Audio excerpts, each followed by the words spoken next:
So that's really the end of what I have to say. Are you ready for your incredible speakers? Of course you are.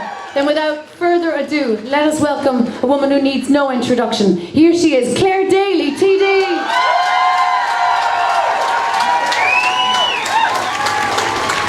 What can I say? When the word on the street that the next group clamouring to join the repeal the 8th Amendment is actually farmers for choice, then we really know the tide is turning. And turning it is. The move to repeal the 8th Amendment, the biggest barrier to the delivery of abortion rights in this country, has now become an unstoppable force. And we're here today to bring Ireland's abortion home, to bring it home to the discredited and out-of-touch political establishment that over 170,000 Irish mothers, daughters, partners, friends who've been forced out of this country to access abortion will not have their narratives silenced any longer.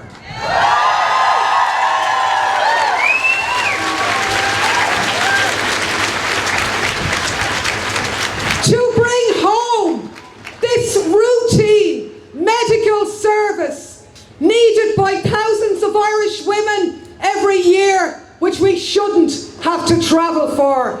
We're here to say, no more will we be cast out to protect a lie that there is no Irish abortion.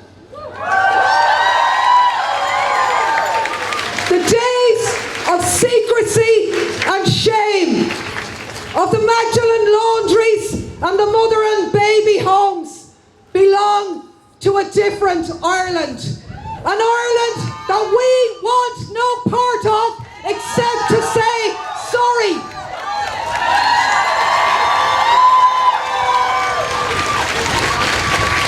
Now, I think it's fair to say that on other occasions when we mobilised on these streets, it was often in response to horrendous tragedies that devastated the lives of individual women because of the lack of our abortion legislation.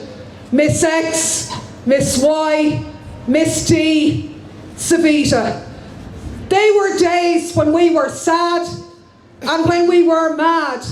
But today, even though we're still mad, it's definitely not one of those days. Today is a day of pride, a day of confidence, a day when we reclaim this country for the women of Ireland.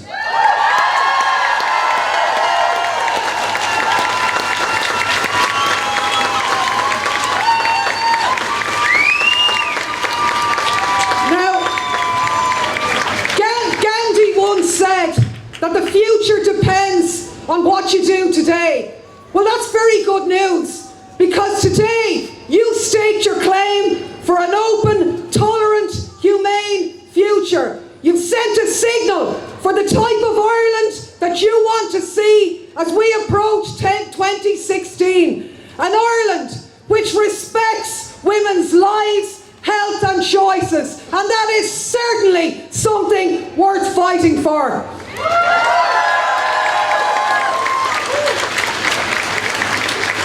Friends, in conclusion, you've done a very good thing by being here today, but it's not enough.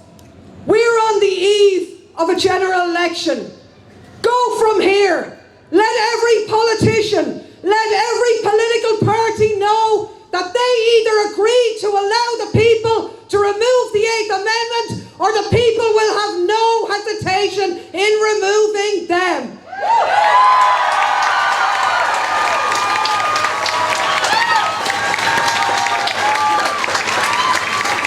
We can't wait any longer.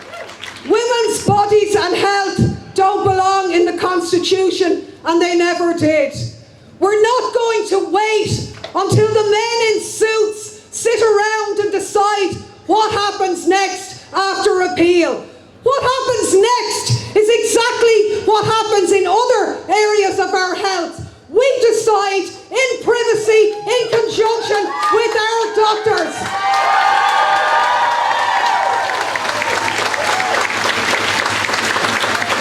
So, let today be the beginning of the end of the battles.